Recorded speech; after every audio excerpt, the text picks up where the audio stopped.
Hey there. Today I'm diving into the latest US-Ukraine minerals agreement signed just this past April 30th, 2025. So what's this deal all about? Well, US Treasury Secretary Scott Bessent and Ukrainian Economy Minister Yulia Svyrydenko inked an agreement granting the US preferential access to Ukraine's critical minerals. Think rare earths, lithium, and titanium. In return, the US will fund Ukraine's reconstruction efforts. This isn't just any deal. It's structured as a 50-50 partnership under the United States-Ukraine Reconstruction Investment Fund. What's interesting here is that Ukraine keeps ownership of its resources. They're not taking on debt for past US aid either.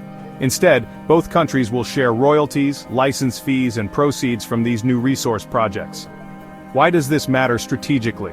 For one, it sends a strong message to Russia. The US is committed to supporting a free, sovereign, and prosperous Ukraine.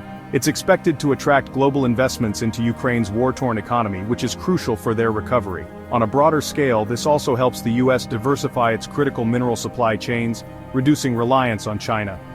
From the Ukrainian perspective, officials like Prime Minister Denis Shmyhal are framing this as an equitable deal. Ukraine controls the resources and decides where extraction happens.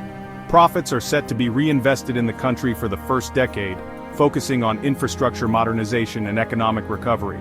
However, the Ukrainian parliament still needs to ratify this deal, which could take until mid-May. Some lawmakers are still cautious and waiting for all the details.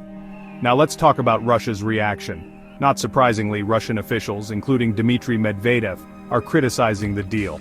They argue it's a form of US exploitation to offset aid costs. But this stands in stark contrast to Ukraine's narrative of strengthening alliances and resilience. There are some challenges and criticisms worth noting. Analysts point out that Ukraine needs significant energy infrastructure investment due to war damage, which could delay mining operations. Security risks and the lack of explicit US military guarantees in the deal might deter private investors. Some critics, like Ed Verona from the Atlantic Council, even liken the terms to Ukraine becoming a virtual colony of the US. Others, however, see it as a necessary step for ongoing US support. What's next? The success of this deal hinges on parliamentary ratification and attracting private investment. Mine development timelines can average 18 years globally, so this is a long-term play. Governance of the fund, with 3 board members from each country, will be crucial to ensure equitable implementation. In summary, this agreement is a significant step in US-Ukraine economic cooperation. It holds potential long-term benefits for both nations but faces immediate hurdles in implementation and regional stability.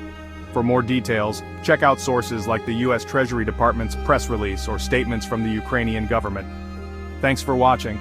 If you found this overview insightful, don't forget to like, subscribe, and hit that notification bell for more deep dives into global events. Until next time, stay informed.